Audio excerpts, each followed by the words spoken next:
Coming up on this episode, Stevie Ray joins me to discuss the big news of the day from a Warrior perspective. Jackson Rowe, no longer a member of Golden State. No, we didn't speak too much about that, but I did ask him his thoughts on the current state of the Warriors amid their 11-10 record to start the season, and then a deep discussion on potential trade targets and moves the Warriors could make leading into February's deadline.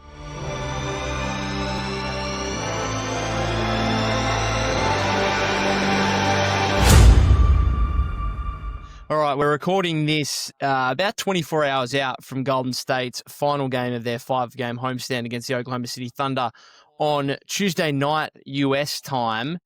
But I thought it was probably appropriate to bring Stevie back onto the podcast today because his favorite player, Jackson Rowe, is no longer a member of the Golden State Warriors. He was waived earlier today with LJ Cryer coming onto a 2-way contract, but we probably don't need to speak on that for very long. If you want to mention it, Stevie, in your thoughts, and go for it. The Warriors have obviously signed Seth Curry as well officially today, but it's been a few weeks since we spoke. I'm not sure what were the Warriors doing last time you were on the pod. Were they 4-1? Were they going all right? I don't know.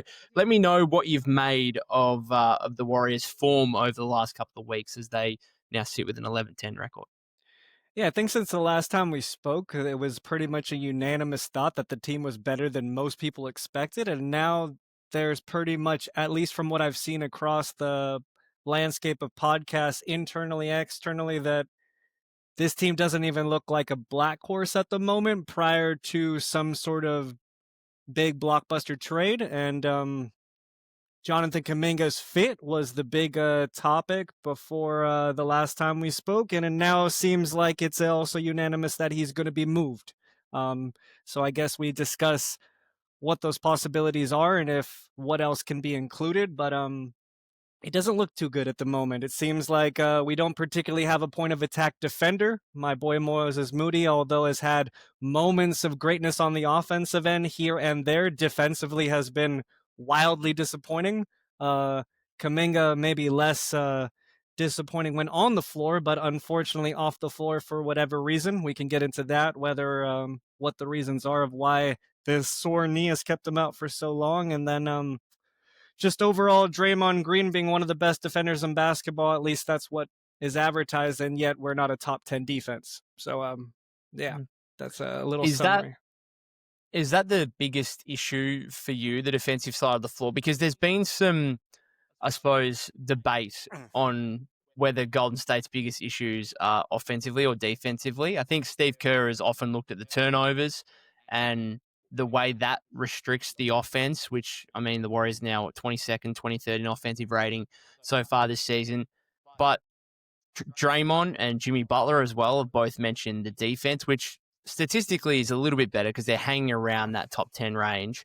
But we do need this defense to be absolutely elite for this team to have any shot at a deep playoff run this season. So is it the offense or is it the defense to you, or is it both equally that's the biggest issue right now? Well, I think it's the way that they correlate. Yeah, like the reason that we have Draymond Green anchoring the 5 and the reason why he's seen as someone who's indispensable and irreplaceable is that he's supposed to be the captain in general of a top 5 defense, as he has in all of the championships that we've had in the past. And if that's not going to happen, and we don't have the potential to be a top 5 defense, then when we go out for a trade, maybe looking to how to have a top 5 defense isn't the route. But it also means that why does our offense often get discombobulated? And why are putting together 5-man rotations so difficult, especially when opening and closing games? It's one player. It's Draymond Green. Yeah, he complicates everything because he's a non-shooter. It's great. He started the season shooting over 40%. Now he's down to 32.9. Yeah, from the season, and his threes are. It's not just that he's missing. First of all, he's taking it confidently, but I don't think he thinks they're going in. But also, it basically lets the other defense off the hook, and they just don't have to put any effort because he's taking this early clock threes to try to prove to the opposition that he is capable of hitting that shot when everybody knows that he likely isn't. And then the defense basically, instead of having to chase Curry around or deal with some sort of cut to the basket that we would create off one of their actions just ends up they just get to relax. And because we're playing a small ball lineup, we rarely get the offensive rebound on top of it. Yeah, and he's supposed to be our rebounder, and especially with Kuminga out, then we really don't have anybody grabbing this rebound when he takes the three. So it's pretty much the worst possession possible. Yeah, early shot clock 3-pointer from our small ball 5. Yeah, absolutely. Before we get into some trade stuff, I did want to ask you about the Seth Curry acquisition and also the imminent return of De'Anthony Melton, who could be back as soon as this week. He's ruled out for tomorrow's game against the Thunder, but it could debut, I suppose, for the Warriors this season on the upcoming road trip that starts in Philadelphia on Thursday. How much impact do you believe those two guys will have? Because it's hard not to hear De'Anthony Melton in his press conference today talking about his shooting and his point of attack defense and not get excited about the potential impact this guy could make. But at the same time, you've got to kind of temper expectations given his injury history and how long he's been out for. So how excited are you about those two guys? Or is it a case of, oh, these are just two more guards for Steve Kerr to play around with and have more lineups with 3 or 4 guards and a real lack of size and integrity? So what do you make of it? Well, I think we're not going to really get to see what type of impact until Curry not only gets back, but is 100%, because we know that our offense basically has no engine at the moment. Maybe lineups where we get Butler essentially running point forward and maybe post at the 5. And then some of these new pieces in the center of that, we can see something flourish, especially against second units. But till Curry gets back, I think it's going to look pretty rough regardless of who is the filler pieces at the 2/3. It's nice to see new players infused, since it seems like we have a bit of stagnation, but we also have too many pieces already. And now we're adding 2 more pieces who don't really fill the gaps that are left. Honestly, I'd rather see more Trace Jackson Davis than more guards, regardless of the names on the backs of the jerseys. But at least they're the right type of guys, right? Curry hitting threes and Melton playing defense. But Melton, Melton's one of those players, man, that's like, I don't want to get myself excited because he's basically been on the sidelines for 4 years now, something of that nature. So even if he looks good, that might be something that's more painful to get attached to this early in the season. But they're good additions. Yeah, so let's see if they help us out in some way. Whose minutes besides Buddy Hields would you like them to take? Well, can I take the easy option and say Pat Spencer? Okay, there you go. While steps out. No, I think there could be a heap of play. I think Spencer obviously is just filling in at the moment, getting some genuine rotation role while Steph's out. But in terms of guys that are usually there when there's a healthy rotation, Buddy Hield is obviously the big one for me because both Seth and Melton, I think, could impact his minutes. I think Melton could impact Pods' minutes, but probably less so Seth, because I think Melton is similar-ish, more similar to Pods than what Seth Curry is. GP2, I know he was fantastic on Saturday against the Pelicans, one of the best games he's played in years, to be honest. And even if we go back to the win over Utah, where he had a career-high 8 assists as well at the start of last week, so he's actually playing reasonably well at the moment, which, based on Steve Kerr's history, means he's probably going to play 20 minutes in the rotation for the rest of the season now, because we know Steve loves GP2. But you would imagine that his minutes might be impacted specifically by Melton as well. And I hate to say it, but Will Richard, I feel like if Steve Kerr's looking at this, it's a lot more controversial if he benches Pods completely or benches even Buddy Hield completely than it would be if he's benching Will Richard and starting to give him DMPs, even though that's completely unfair and unjustified based on what he's done so far this season. So they are the 4 guys that I think would be impacted. Otherwise, if you're impacting anyone else, it's probably coming from the forward spots, and that's meaning that you're playing more guard-heavy lineups, which we don't necessarily want to see. So I think it's those 4. Is there anyone I'm missing that you would say is going to be limited by these 2 coming in? Well, Moses' minutes has already been squeezed throughout the season, but I would assume that if his shot continues to stay dry, or in the games where he doesn't hit anything in his first 5 attempts, he might just disappear in a game. Yeah, I would see that happen more often than Pods just entirely being eliminated from the rotation. Um, Hopefully Will Richard doesn't get the short end of the stick, because I feel like he is probably the highest floor raiser at the moment of those three. Just his consistency of just being in the right place at the right time seems like something that Pods and Moody are supposed to be doing, as like, league average starters at best should at least be trying to be in the right place at the right time. It seems like they're kind of trying to fight their way above that line of demarcation of being just some sort of rotation player. But you're probably right. Uh, Besides Pat Spencer's minutes just entirely disappearing, yeah, it'll probably be Will Richard. Will get a little shorter. I'm curious if because De'Anthony Melton's injury history, if he just not only does he not play back to backs, maybe like when we play 3 games in 5 nights, he also is missing a game here and there.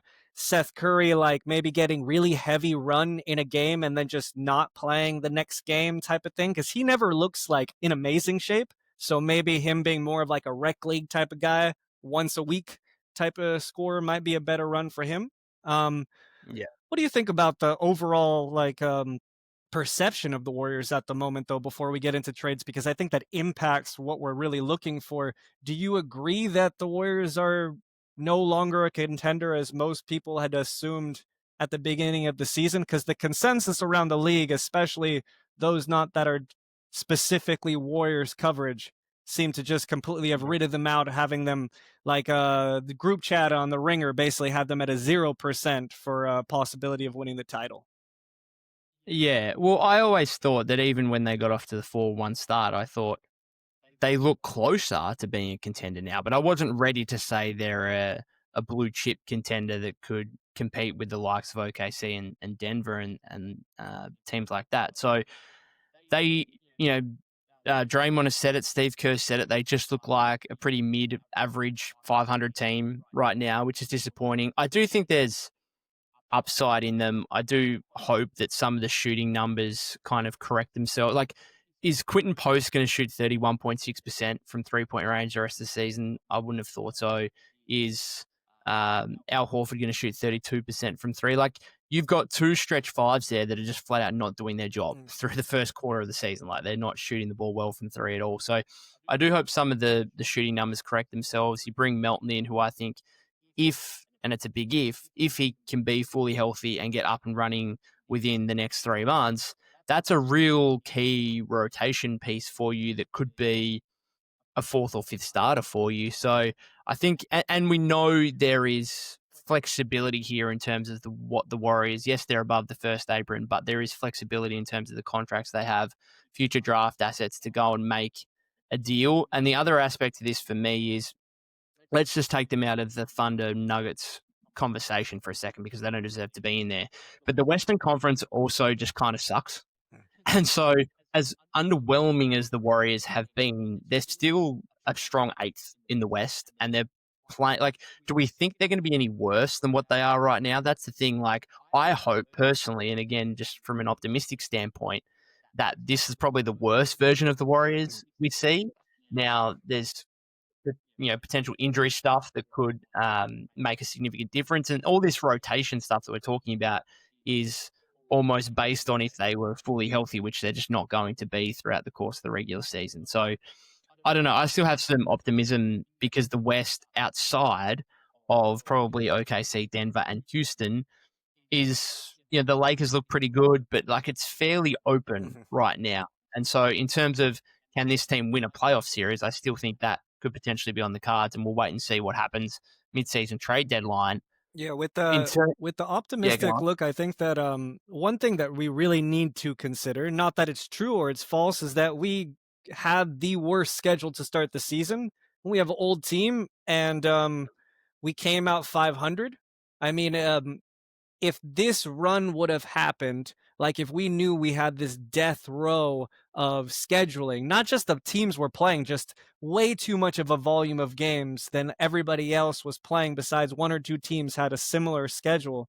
Um, and it came halfway through the season and we went 500, we would probably be okay with it. But the fact that we started so high and then came down so low, and the vibes of the team just don't feel like the vibes of the team in the preseason and the first couple games.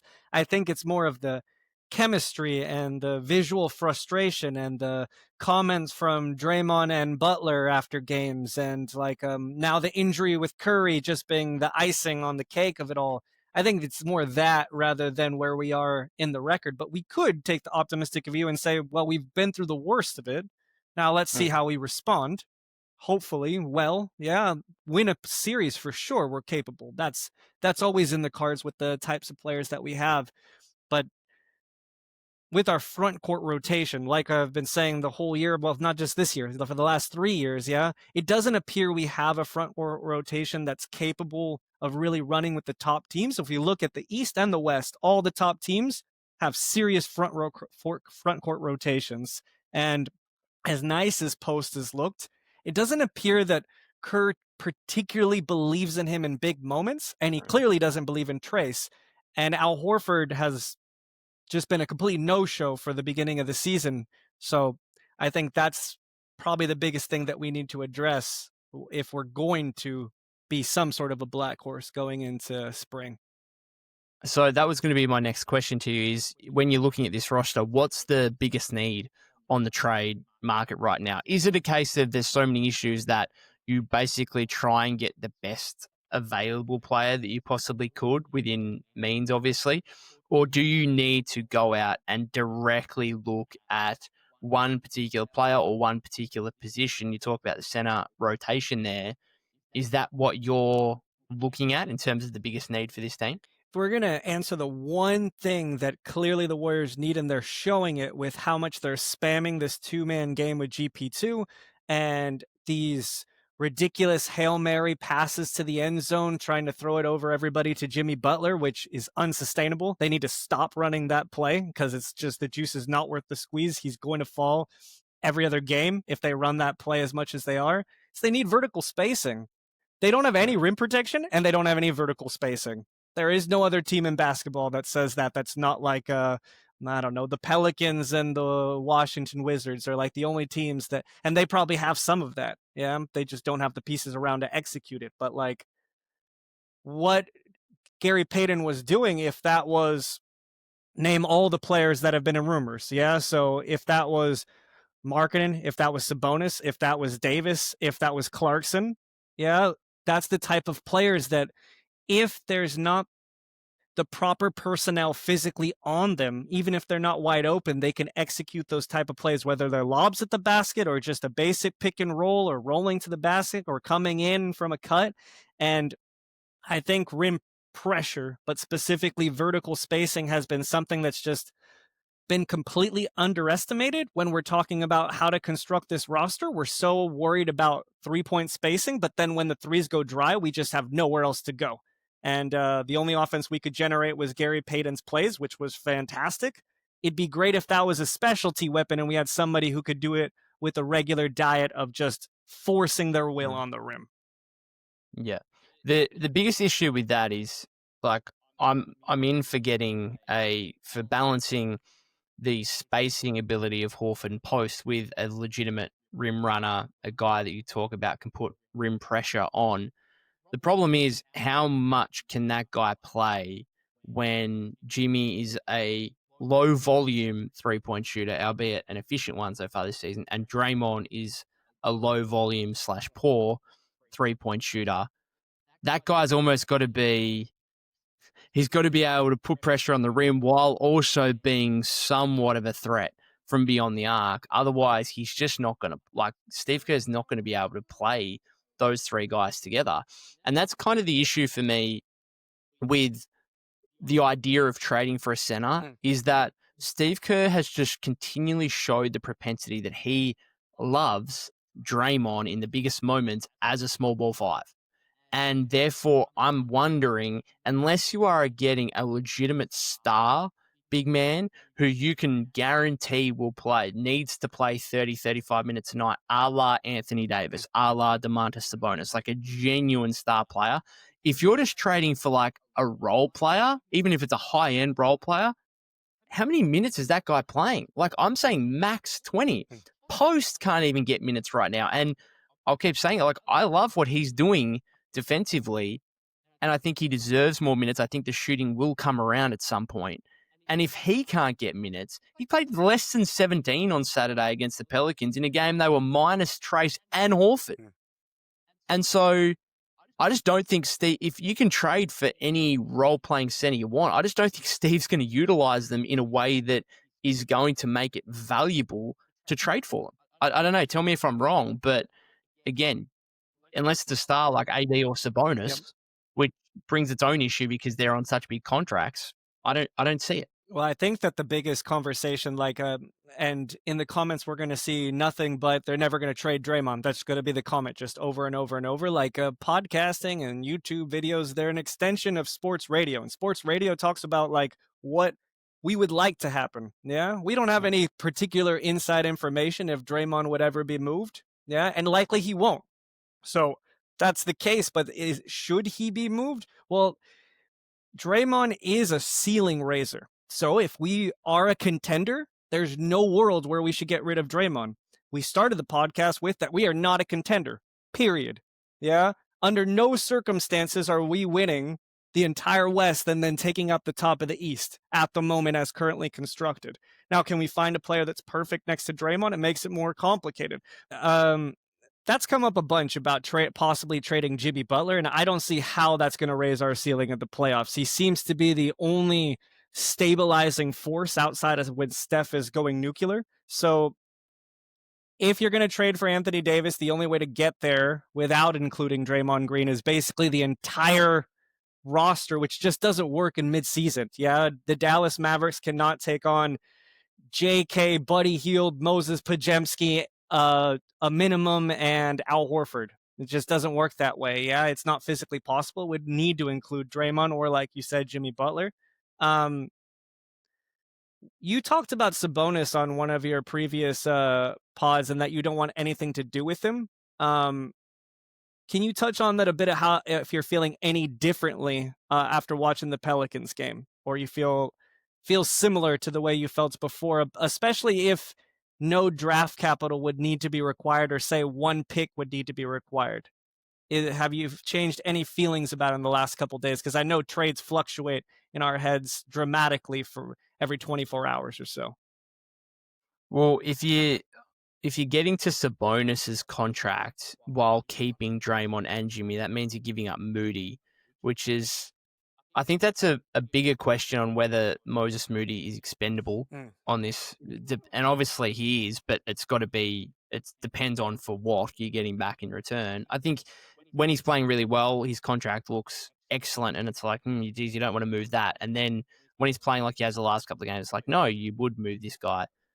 But I just don't think Sabonis brings as many concerns as what he addresses, because you are, again, getting a situation like I just spoke about where the lack of spacing between him, Draymond, and Jimmy, I just think that's not conducive to big success in the playoffs, and particularly if you were to try to make a run to the Western Conference Finals or whatever. And then defensively, I mean, you've got executives and stuff around the league saying privately, like, this is a defensive liability. This guy is a defensive liability. And so how are the Warriors going to be an elite defense with Domantas Sabonis at the center position? Are they going to be an elite three-point shooting team with Domantas Sabonis? And that's like two things they need to be really good. And so that just doesn't make any sense to me. It's simple as that. So for me with Sabonis, if it would have been at the deadline last year or even going into the offseason, I would have been ecstatic about it. I feel like his rim protection has never been good, but last year he at least looked a bit more competent. He was in the right space at the right time a little bit more, using just his frame. From what we've seen this season, he just doesn't look like the same guy as last year. Yeah, like, I don't know if it's just the fact that the team constructed around him makes absolutely no sense, and that the Kings are a shit show and he's an energy guy, so the vibes aren't right, and so he's not there, and now he has this injury, and maybe he was nursing the injury before. But based upon the couple of games, he was already a huge question mark, like you said, one of the worst anchors as a defensive 5. He's not really a 5. He's not really a 4. I would just say, like, if the whole cost with no picks is J.K. Buddy Hield, Moses Moody, and I think people have mocked putting in Guy Santos or Trace Jackson Davis, and you also get Keon Ellis. I guess if you think Keon Ellis is as good as Moses Moody, it becomes intriguing. I think there's a reason Keon Ellis isn't playing. I mean, I know everybody likes to clown on the Kings, but there has to be a reason why he's not getting serious minutes. So I just think it's one of those moves where it's like, cool, you did something, but didn't particularly fucking do anything. The team team will roll teams like the Pelicans hard. And then when we play real teams, there's a reason Sabonis has never been a part of a very good roster, except for that 1 year where basically De'Aaron Fox was like some version of, I don't know, D Rose with a 3 for like a couple weeks going into the playoffs. But other than those 6 weeks, that team was always mediocre at best. So yeah, I would hope, like you said, that they stay away from the Sabonis trade, unless for some reason they're setting draft capital our direction to get off the salary, which I don't think they'll ever do. So. No, I don't think so. I don't see a trade for Sabonis. I don't see a trade for Anthony Davis. And again, as I said, I don't necessarily want to trade for a role-playing center because I just don't think Steve will utilize that guy in a way that's worth it. So to me, again, we've got this glut of guards. I don't think that trading for a center is worthwhile. So to me, it's just you want to try and get a 6'7", 6'8" forward who's either a really strong two-way player or brings a lot of offensive juice. And that is why when Brett Siegel of Clutch Points had his report on Friday in relation to Jonathan Kuminga, his future and teams that are interested, whenever the New Orleans Pelicans and Jonathan Kuminga are mentioned in the same sentence, we're bound to get excited, right? Because there are two players right there that make perfect sense on this team. One is Herb Jones, who is that two-way forward, like 6'6", 6'7" guy. And then the other, obviously, is Trey Murphy III, who we know the Warriors have had interest in dating back to the offseason. So as soon as you hear the Pelicans and potential interest in Kuminga, the eyebrows start raising because this is obviously the dream team, I suppose, from a Warriors standpoint in terms of a Kuminga destination. Outside of that, I don't know what the Kings necessarily have aside from Keegan Murray, and they're not trading Keegan Murray. I'm not sure what the Pacers have because I think Mathurin just isn't really a Warrior-style player, even though we obviously had Indiana mentioned as a potential team for the Warriors. And then, I don't know, let's go back to the Pelicans first before we deter away from them, because the question's going to come up, and I don't know why it's a question that we have to continually answer. When we're talking about trades, the capital and value is pretty clear. It comes from draft equity. You trade draft capital in order to upgrade. So the question will be, well, if Jonathan Kuminga is not any good, why is the Pelicans going to trade a guy like Trey Murphy? It's going to be by draft equity. The Warriors have enough capital in order to get him. The question is, do they want to unload the clip on a non-all-star? Now, does he have a ceiling as an all-star? Sure, I guess. And so does Kuminga. He's just a much better player at this moment and fits the system. So the question isn't, do we want Trey Murphy? The question's more, are we willing to trade not only JK, but JK plus pods, plus the 26 to 28, that sort of backwards protected 30? Is that enough right there? Well, do the Pels accept that? And does the Warriors fan base, ownership, and front office accept that? Yeah, it's an unbelievably tough question to answer because I think fans would probably be okay with it to try and prioritize the remaining prime of Steph Curry. Obviously, from an ownership standpoint, Joe Lacob is somewhat concerned about what happens after Steph, and therefore is going to be protective of those picks unless he finds someone who he believes that can be my number one guy after Steph retires, which Trey Murphy III, probably not a number one guy. Again, I think a lot of people would give up assets for a guy like that who can be your number 3 guy on offense and maybe your number 2. So I don't know. It's so tough. Like, do you look at what's happening with Milwaukee right now? They just lose a game to the freaking Wizards today, And do the Warriors look at that and say, no, we've still got to hold off on all these other potentials because there's a chance that Giannis becomes available, right? You know, it's I don't know. ironic with the Giannis situation as well, because I've always wanted to push it away, and I don't think it's going to happen. So we can set that aside as a probability, but at least as a fit. I was always worried for the last year or so is that the trade that makes sense for the Bucks, which basically unloads all of our young guys plus all of our picks, leaves us with no depth. And so it's a type of situation where, yeah, if you do it in the offseason and you can cherry pick your right veterans, maybe, but mid-season, it leaves you just completely dry past like your fourth guy. Will Richard kind of changes that equation. Yeah, as long as he's not included, at least you have somebody who could start at the 2 besides, Melton or Seth Curry. And it was always, you couldn't lose Pods and Moody and JK. I think with this addition and these guys coming in, at least it's a possibility. Not that I don't think Giannis is going anywhere this season. That would be my assumption, but it's something to think about. I think even more so now, like with Will Richard, that it looks like there's enough depth to supplement if that trade was made. But if we're looking at a team that's drowning that might actually act logically, they did with the Paul George situation, it's Zubac. And I know that they don't want to get rid of him because he's their a fan favorite on maybe the best contract in basketball.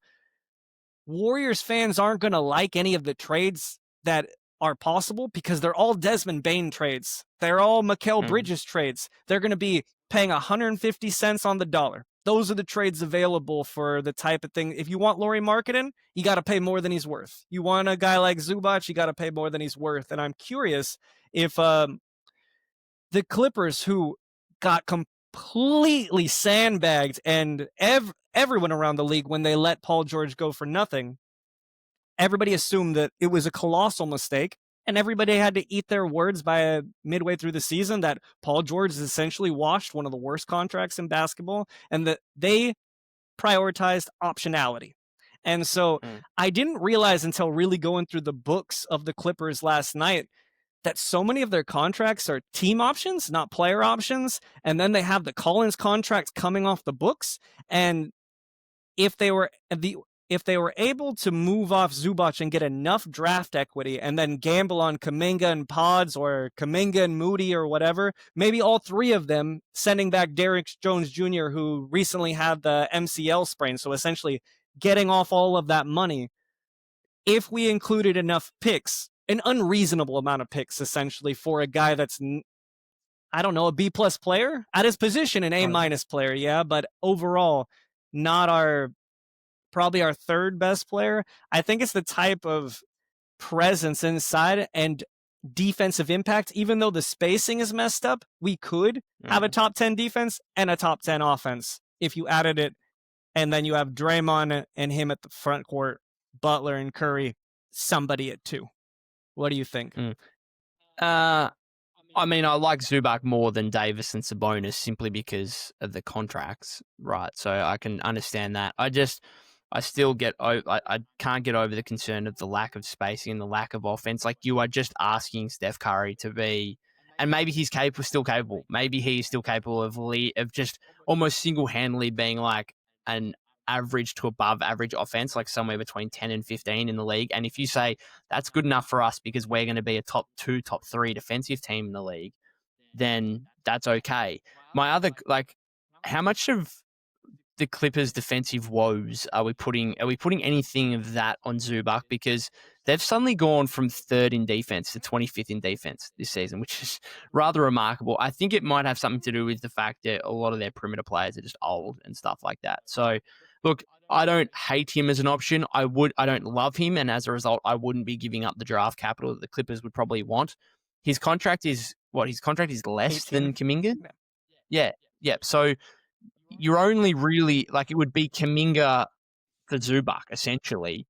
And then what draft capital do you have to include on top of that? I just think there's better options to utilize. I would assume that if they were looking for optionality, not punting on the season per se, but they're already punting, it looks like. I mean, they can't punt up. They can't punt on the season. They don't own their pick. I understand, but they're already at the bottom.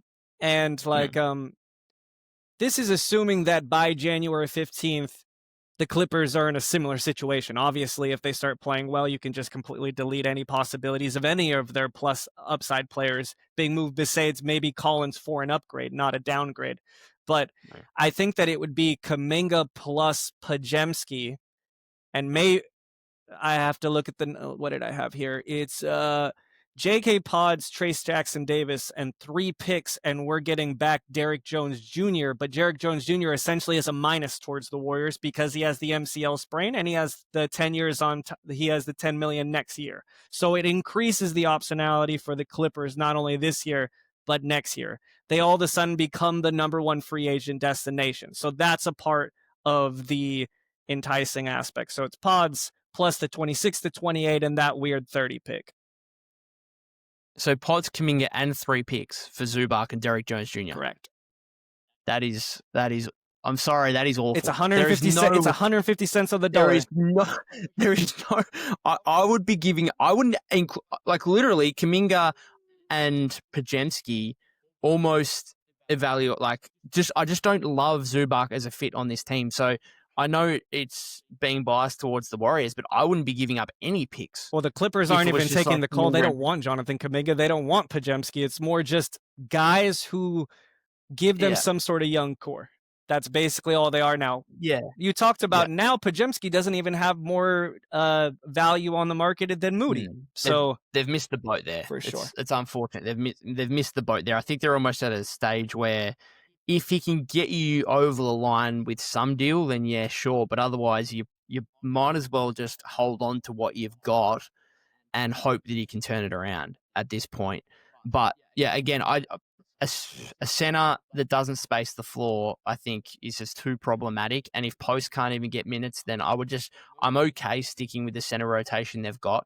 I just think a 6'7", 6'8" forward, a Herb Jones, a Trey Murphy. The other one I'm looking at here is you could do this deal tomorrow, and it doesn't have to include Kuminga or anything. Because the other aspect of this is, if you're going to trade Kuminga, I feel like you need to get a similar-ish 6'7", 6'8" type back, because then if you trade him for a center or you trade him for a guard, then you're really you've basically just got Jimmy and Draymond as forward types, and and Steve wants to play Draymond as a small ball 5 anyway. I suppose we can put Moody in there as a small forward option. I understand that, but I feel like you'd want to trade him for another forward. Again, with this glut of guards, with Seth Curry signing today, a deal you could make right now, this is out of nowhere, a weird one, but could you just trade Buddy Hield for Najee Marshall in Dallas and just have a little bit more defense, a little bit more size, integrity? I know it doesn't sound too exciting. What draft capital are you sending Dallas to? Well, that's the question mark. Obviously, there'd have to be some,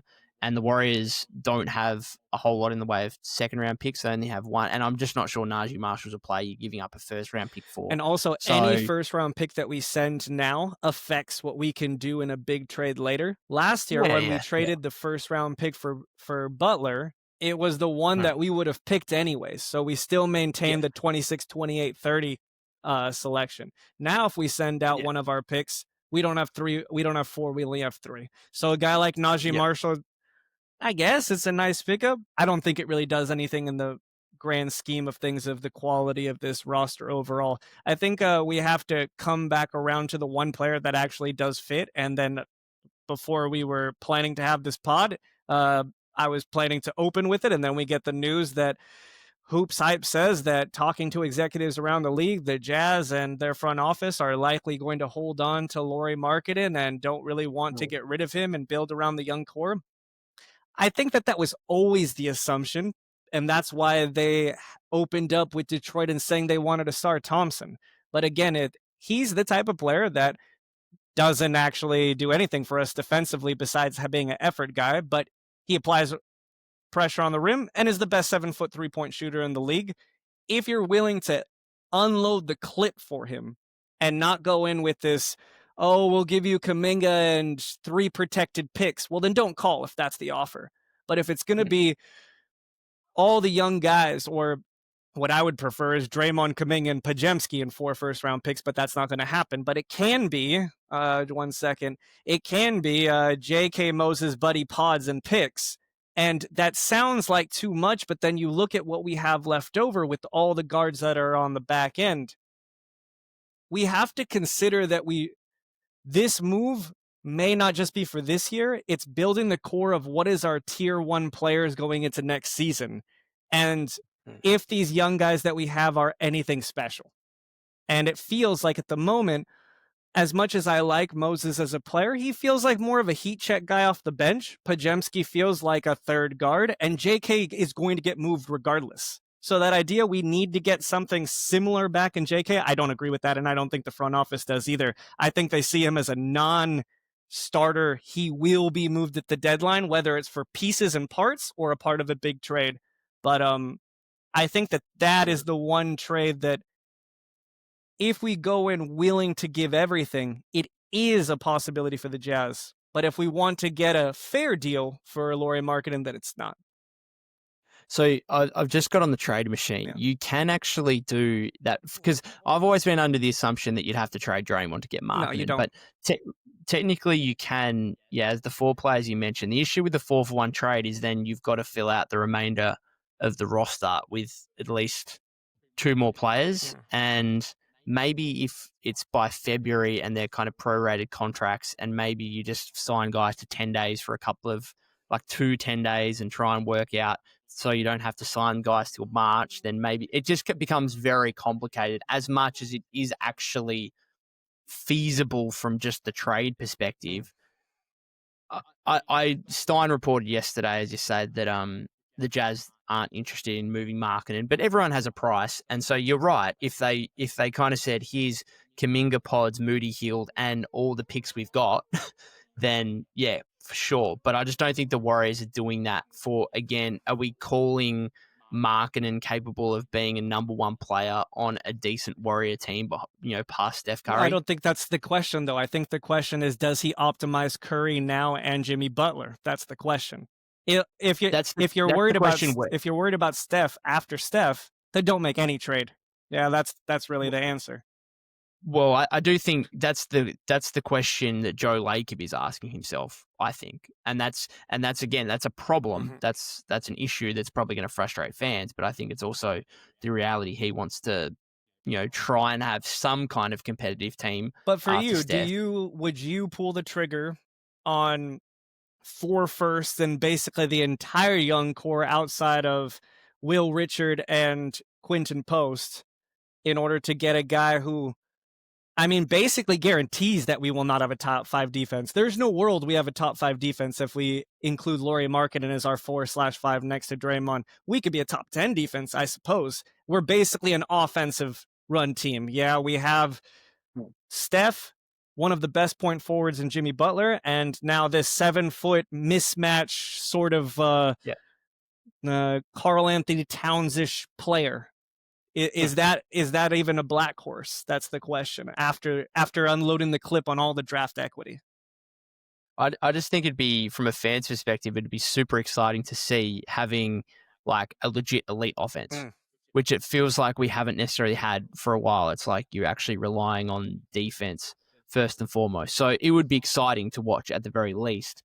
Would I do it?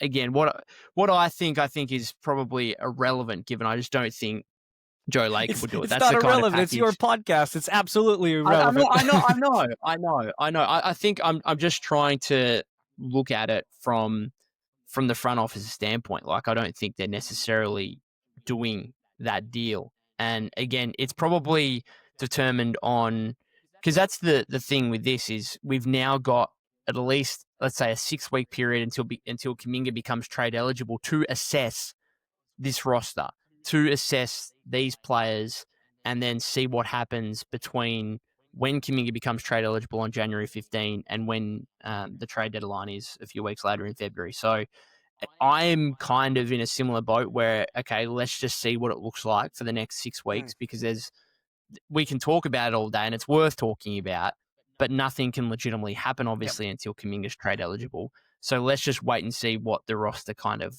looks like between now and then. Can we tinker with the... Oh, go ahead. Sorry. Finish. No, I was just saying, Markkanen is a dream trade target right now. He's less valuable than what he was when we were looking at him 2024 offseason because of the new contract. His contract even now, even though he's playing well, is still horrible. Yeah, it's like if it was 3 years ago where we don't have to worry about the second apron, it's fine. It's just playing deeper into the luxury tax. But like in a world where Curry and Butler continue to play at the level they are and require 50 plus million, even if they take a little bit less, with Markkanen's almost 60 million 2 years from now, it's just all of a sudden you don't get your mid-level exception type of stuff. You can't everything. So it's very difficult adding him in any capacity. I think you would say because I just don't think it's reasonable to be paying three guys 50 plus million essentially in today's CBA. I just don't think that's how a roster should be constructed, or at least one that wants to win a championship. I think it's two guys, one legitimate superstar, one other all-star on big money, and then a bunch of guys like the Warriors have between, Draymond's 26 million down to whatever you want, like Horford making 6 kind of thing. Yeah. So I think from a Warrior standpoint, you would have to say, you'd almost have to go to Steph and Jimmy and say, you guys are free agents in 2027. Let's discuss what kind of pay cut you might be willing to take in 20, and Draymond as well. Like, what number are we going to get you guys back on? We want you here beyond 2027, but now we're paying Lauri Markkanen. We can upgrade the roster immediately. We are willing to spend, and I'd actually go to Steph. I would if you're looking at trading for Lauri Markkanen, I would go to Steph and say, we are willing to unleash these boatload of draft assets to prioritize you, but in return, we need to know that you are going to take significantly less on your next contract in 2027. So we only have 1 year where we are essentially above the second apron. And beyond that, then we can manage it okay, even with Markkanen's numbers on the books. But that's going into a depth of detail that, is probably irrelevant to talk about. But if the Warriors are truly looking to trade for a guy like Markkanen, is actually relevant to some degree. And my fear with him is that he has almost no playoff experience. I don't know if he's played a playoff game, if I remember correctly. Played a single playoff and he's the type of player that you would hope that if the three-pointer goes dry in a week where we're playing high-intensity Game 5, Game 6, Game 7 type of scenarios, that he can still fill it up by getting to the rim.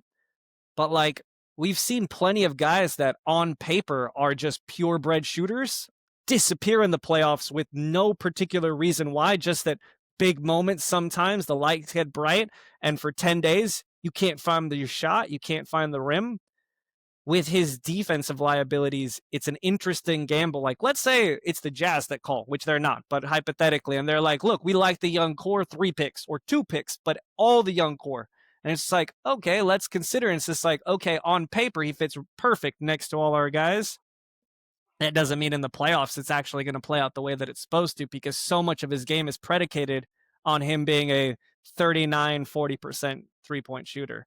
And we've always been at least like an above average defense going into the playoffs against all of our Western competitors. I think with Lauri, we'll probably be one of the worst defenses in the playoffs, not in regular season maybe. But what do you think about Clarkson? Because he's came up. I know we texted about it a bit. I know you're not a huge fan, but it is somebody that's actually been rumored the last 48 hours.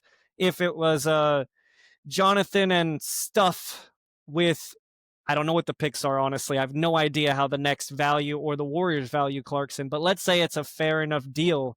Do you like at least the addition of some sort of 26-year-old guy who can guard 2 through 5 and has been scoring a bit, but we're also getting rid of one attitude problem and adding another? Because that, I think Claxton, I believe, is one of the top 5 technical consumers of the last handful of years, and his interviews are not the savoriest. He doesn't seem like the sharpest tool in the shed, to be kind.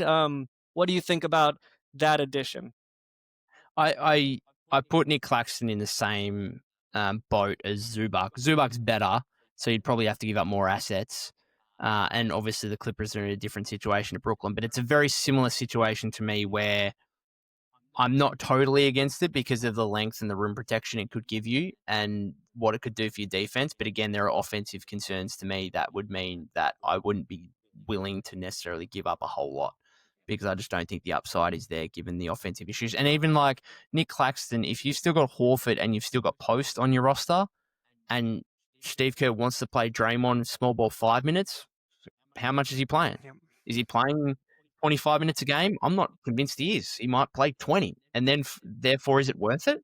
Mm. I don't know. I just feel like with these contracts and Kuminga's salary, like you want to try and get a legitimate upgrade where you are getting a guy who is part of a closing lineup and can play 25 to 30 minutes a game minimum for you. Like essentially trying to get a starter. And you might have to give up draft capital to do that, but I prefer that than getting a guy who's, probably only going to play 18 to 20 minutes for you, to be honest. With Is with the small Yeah, go ball on. 5 situation that we continue to see playing out, like, do you feel like Quentin Post should just be starting most games regardless of matchups? Because like Yeah. or not Trace Jackson Davis because of the spacing, but I feel like in 22, because I don't think it's fair to look back not only to the Durant era, obviously, but 10 years ago we have Klay Thompson and Steph Curry, and that's not really something to try to be the measuring mark of trying to adjust our roster. But like in 22, I mean, nobody thought we were a juggernaut going into the season, and we constantly played Draymond and Kevon Looney, two guys who can't shoot at all at the 4/5. I just don't understand why he thinks that he can start the death lineup when he doesn't have the anchor of the death lineup that worked. Yeah, that guy's from still back in 2019, this version of Draymond, and the version in 2022 was good at times, but not the type of guy that put fear in the opposition. I just don't particularly understand why we're using something that was supposed to be a tool that kind of was our changeup, our curveball. Yeah, we're down in a series or we're going to close a game and throw them off, and we're just starting with it.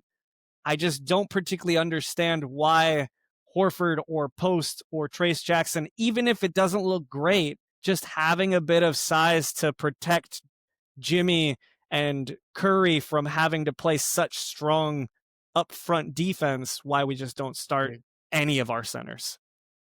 No, I absolutely, I totally agree with you. I think Post should be starting in basically every single game. I totally agree with that. The one thing I would say is that if you're looking at it from Steve Kerr's perspective compared to 2022, then having Wiggins as opposed to Butler at the 3 is quite different. Now, Butler is certainly a better player, but Wiggins is a little bit more of a floor spacer, catch and shoot threat who's going to be a more high volume 3-point shooter.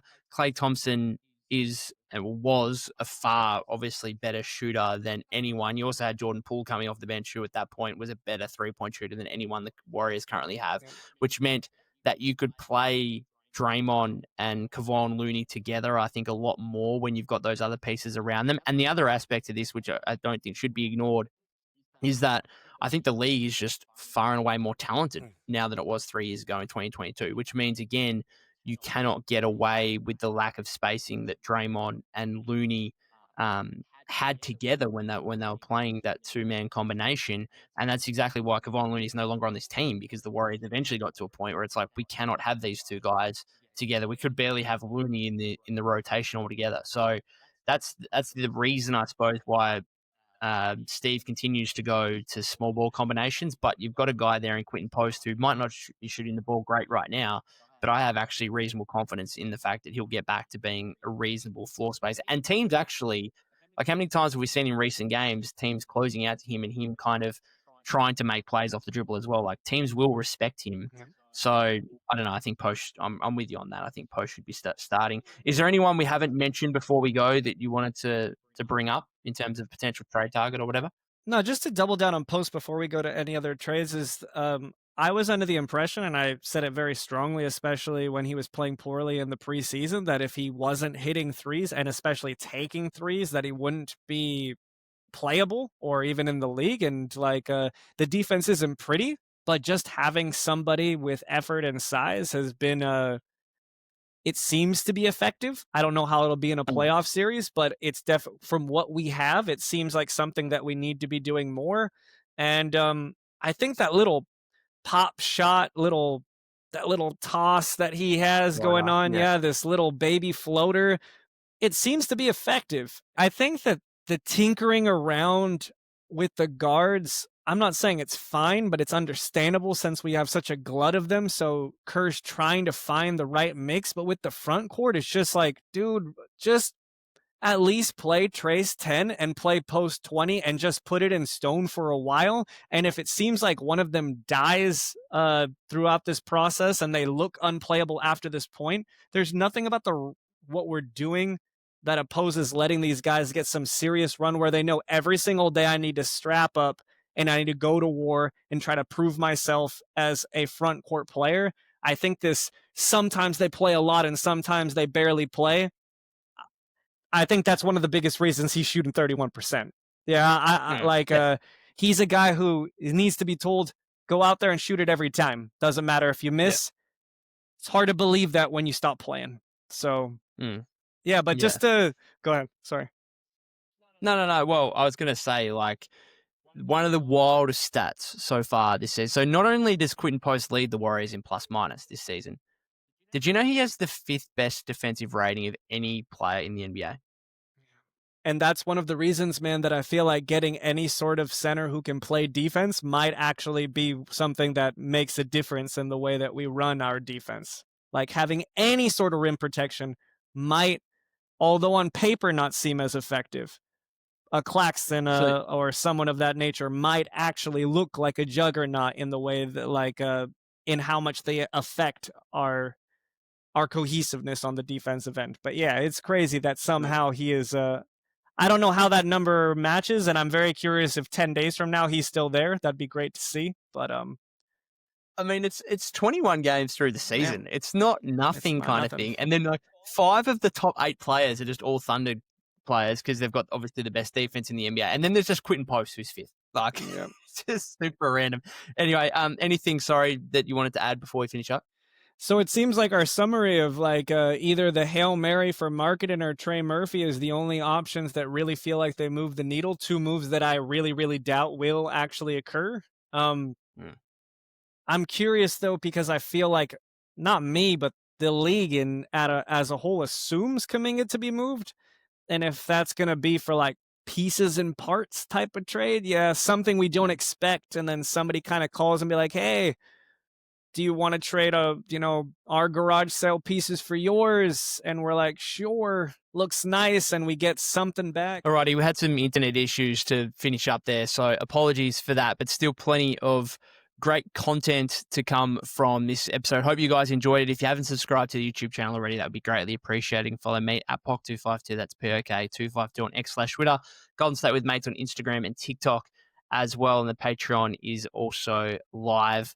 I'll be back probably for a post-game live after tomorrow's game against the Thunder. Not expecting too much with Steph Curry out and Jimmy Butler questionable, and Draymond Green also probable and no guarantee to play as well. I feel like the Warriors might have to just rest all their key guys up if Jimmy is also going to be out on top of Steph. Al Horford is doubtful as well as he recovers from the sciatic irritation. Again, appreciate you guys. If you've got to this point of the video or episode, or if you're listening via the podcast feed, I know it's been a long one. Appreciate it. I hope you can join me on the live stream after the Thunder game tomorrow.